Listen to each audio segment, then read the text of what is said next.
महंगाई जो है दर बदर गरीब को रोल दिया इसने। किसका कसूर है, गरीब का है या अमीर का है, हुक्मरान का है या मुजरम का है? पता नहीं अब इसमें मुजरम कौन है, गरीब मुजरम है या अमीर मुजरम है। अब लोगों को बर्बाद करने में ये हुकूमत कितनी तुली हुई है। हवा से तो नहीं बच्चे जवान किए जाते कि हवा में जवान हो जाते हैं। अस्सलाम वालेकुम, वॉइस न्यूज़ डिजिटल के साथ मैं हूं आपकी अपनी होस्ट सहरमी नाज़रीन। एक तरफ लोड शेडिंग और दूसरी जानिब महंगाई, आवाम का इस हवाले से क्या रद्द-ए-अमल है, चलकर जानते हैं। अस्सलाम वालेकुम। वालेकुम अस्सलाम। कैसे हैं आप? अल्हम्दुलिल्लाह। आपका नाम? हसन रज़ा। सर ये बताएं कि एक तरफ लोड शेडिंग दूसरी जगह महंगाई, क्या लगता है महंगाई पर लोड शेडिंग पे कोई कंट्रोल नज़र आ रहा है? कोई कंट्रोल नहीं है, महंगाई भी दिन ब दिन बढ़ती जा रही है और लोड शेडिंग भी बहुत ज़्यादा हो रही है। तो इसके बारे में आवाम तो बहुत ज़्यादा परेशान है। जो हमारे मुल्क के हाकिम हैं, जो गवर्नमेंट है, हुकूमत है, उनको चाहिए कि इस पे थोड़ा सा काबू पाएँ ताकि सब आराम और आसाइश की ज़िंदगी बसर कर सकें। गरीब आदमी क्या करेगा, कुछ भी नहीं करेगा, किसी के बस की कोई बात नहीं है। ये सब कुछ है तो गवर्नमेंट के हाथ में है, लेकिन वो भी थोड़ा सा गौर करें तो हालात अच्छे हो सकते हैं। अस्सलाम वालेकुम। वालेकुम सर कैसे हैं आप? अल्लाह का शुक्र है बेटे। सर ये बताइए, एक जानिब लोड शेडिंग और दूसरी जानिब जो देखा जाए महंगाई बहुत ज़्यादा है, क्या कहेंगे इस पर? देखें जी, पहली बात तो ये है कि मज़दूर की दिहाड़ी वो ही है जो पहले आज से चल रही थी 10 साल। लेकिन महंगाई जो है दर बदर गरीब को रोल दिया इसने। इसमें किसका कसूर है, गरीब का है या अमीर का है या हुक्मरान का है या मुजरम का है? पता नहीं अब इसमें मुजरम कौन है, गरीब मुजरम है या अमीर मुजरम है। जो अमीर है वो अमीर होया जा रहा है, जो गरीब है वो गरीब होया जा रहा है। कोई किसी को दुख देने पे आ जाता है, वो इसको इतना दबा देता है, वो ज़मीन की 7वीं तह में चला जाता है, उसकी वापसी का रास्ता ही नहीं है, फिर वो मर ही जाता है। देखें अब लोगों को बर्बाद करने में ये हुकूमत कितनी तुली हुई है।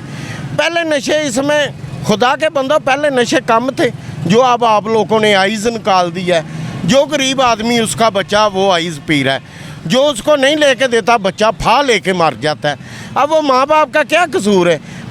हवा से तो नहीं बच्चे जवान किए जाते कि हवा में जवान हो जाते हैं। पता नहीं बाप क्या क्या मेहनतें, क्या क्या मशक्क़तें करता है, फिर वो बच्चों को पाल पोष के जवान करता है। आप लोगों ने क्या काम किया, उनकी मौत का सबब पाकिस्तान में डाल दिया है। और खुदा का वास्ता है, और किसी से ना डरो, किसी को ना पूछो, लेकिन अल्लाह से तो डरो जिसके पास हमने वापस जाना है। क्या खुदा की ज़ात पे तुम्हारा अमान नहीं है? और खुदा को तो हाजिर नाज़र रखो कि अल्लाह के पास से आए हैं, वापसी भी हमारी अल्लाह के पास ही है। कोई खुदा खौफी करो। हम इमरान खान को नहीं जानते, हम शहबाज शरीफ को नहीं जानते, लेकिन ये सब कसूर गरीब के हैं, क्योंकि गरीब ने लालच में आकर आप लोगों का झंडा बुलंद किया। जब बुलंद किया तो आप अपने झंडे की छाँव में खुद ही खड़े हो गए। किसी गरीब को दावत ही नहीं दी कि आ जाओ यार हमारे पटके में खड़े हो जाओ, कुछ तुम्हें सुख मिले। अस्सलाम वालेकुम। वालेकुम अस्सलाम। कैसे हैं आप? अल्हम्दुलिल्लाह। सर ये बताएं लोड शेडिंग कितनी हो रही है आपके इलाके? हमारे इलाके में तो इतनी ज़्यादा लोड शेडिंग नहीं हो रही, तकरीबन बेहतर है, 1-2 घंटे शायद पूरे दिन में जाती है, ठीक है। बाकी सर आपको लगता है इस महंगाई के दौर में आवाम के लिए कोई रिलीफ रखा जाएगा इन फ्यूचर? हाँ, क्योंकि IMF से जो कर्जा तो ले लिया है, उसके बाद आवाम के लिए कोई रिलीफ होगा? देखें हर बंदे की सोच अपनी अपनी है, लेकिन मेरा नहीं ख्याल कि जिस बात का ये इतना ज़्यादा इशू बन रहा है ये कोई इस कदर मसला है नहीं। वैसे ठीक है, जो भी मामला चल रहे हैं, आप कभी इत्तेफाक हो ना तो कभी बड़े बड़े रेस्टोरेंट पे जाके देखें, गाड़ी खड़ने के लिए जगह नहीं मिलती वहाँ पे, गाड़ी खड़ी करने के लिए वहाँ पे जगह नहीं मिलती। आप ऑर्डर देते हैं तो ऑर्डर आपको 1 घंटे से पहले नहीं मिलता। इट्स मीन जहाँ पे गरीब है वहाँ अमीर भी है। नो डाउट वाम के पास बहुत पैसा है, हर बंदे के पास नहीं, आपके पास इसका मतलब ये तो नहीं ईद खड़े होने वाले सबके पास पैसा है, सारे अफोर्ड कर सकते हैं, किसी के पास जूते लेने के लिए पैसे नहीं है। मेरा नहीं ख्याल कि आप किसी भी शॉप में जाएं तो 2-3 हज़ार से नीचे जूता नहीं, लेकिन बिक रहे हैं। डेली की सेल लाखों में हो रही है शॉप पे। बात किसी तरह भी लेके जाएंगे ना तो बात तो बढ़ती जाएगी।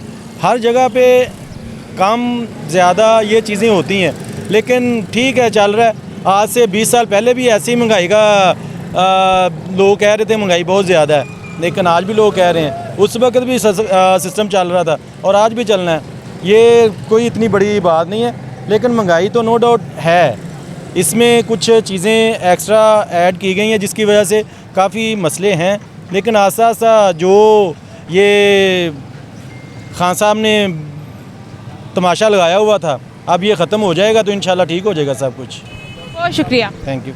अस्सलाम वालेकुम। वालेकुम कैसे हैं आप? ठीक ठाक जी। तो ये बताएं, IMF से कर्जा तो ले लिया, आपको लगता है मुल्क के जो हालात है बेहतर होंगे, महंगाई कंट्रोल में होगी? ये हालात नहीं ठीक हो सकते अपने मुल्क के क्यों? जब तक हुक्मरान इकट्ठे ना बैठेंगे, हुक्मरान इकट्ठे कब बैठेंगे? जब चोरी खत्म होगी मुल्क से, या इलेक्शन टाइम तक कराए जाए तो मुल्क ठीक हो सकता है। कुल 5 साल हुकूमत रहे। आपको लगता है इलेक्शन होंगे, नवाज शरीफ साहब आएंगे? वो तो नहीं आने, उन्हें आदे भाई की हुकूमत च नहीं आना, तो उन्हें कदों आना है?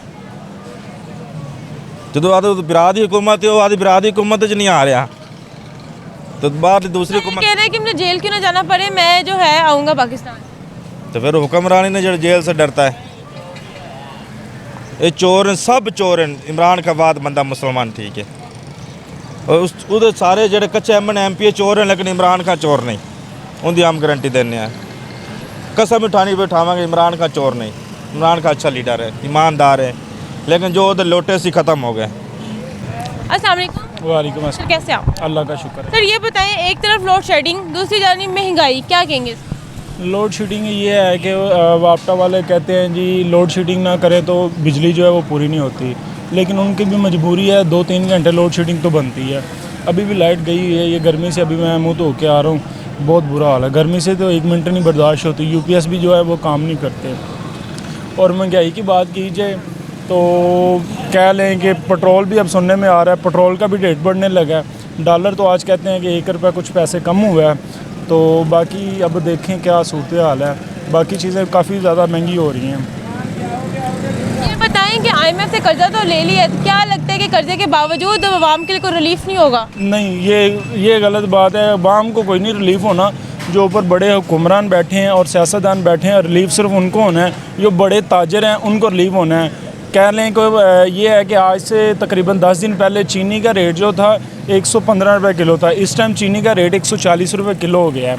ठीक है, और भी काफ़ी ज़्यादा चीज़ें हैं। आटा पहले हमें 1200 रुपये का मिलता रहा है, और अब आटा 10 किलो जो है वो 1420 रुपये का हो गया है। ठीक है, महंगाई गरीब आम के लिए है, जो अमीर है, जो ताजर बरादरी है, उनको कुछ भी नहीं है इससे। उनको जितना उनके पास स्टॉक पड़ा है वो रेट उसका डबल हो जाना है, प्रॉफिट उनकी बढ़नी है, गरीब आदमी ने पिसना है। एंड जो है वो गरीब आदमी ने ये चक्की सारी पिसनी है। सर शहबाज शरीफ साहब जो है वो अपनी अवाम का सोचना नहीं चाहते हैं, सोच ही नहीं रहे। नहीं, वो भी क्या करें, वो कहते हैं जी ठीक है सिस्टम चल रहा है, आगे और रिलीफ देंगे, क्योंकि आगे उन्होंने इलेक्शन लड़ना है। ठीक है, गरीब आवाम को कुछ ना कुछ ऐसा करेंगे, कोई ऐसी चीज़ देंगे, कोई ऐसा रिलीफ देंगे जिससे वो इलेक्शन में कामयाब हो जाएँ। तो जी नाज़रीन, यहाँ पे हम लोगों की जो राय थी वो आपने सुनी। ज़्यादातर का यही कहना है कि एक जानिब लोड शेडिंग बहुत ज़्यादा और दूसरी जानिब जो है वो महंगाई भी बहुत ज़्यादा है। इसी के साथ अपनी हौसला को इजाज़त, फिर हाजिर होंगे किसी नई डिजिटल स्टोरी के साथ। तब तक के लिए अल्लाह ने के मान।